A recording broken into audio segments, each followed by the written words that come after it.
How to create a shortcut of a folder on desktop. Hello everyone, welcome back to our channel. Today we are going to make your life easier by creating desktop shortcut for your frequently used folders and files. Whether you're using Windows 10 or 11, having quick access to your daily life folders can save your time and effort. So let's dive right in. First, locate the folder or file you want to create a shortcut for. This can be anywhere on your PC. Once you find it, right-click on the folder or a file.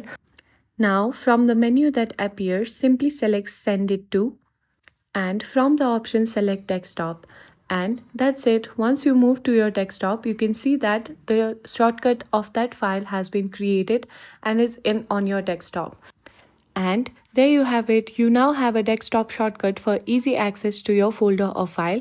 The simple trick can help keep your desktop organized and your workflow efficient. Thanks for watching. If you found this video helpful, don't forget to like, comment and subscribe for more tech tips. I'll see you in the next video.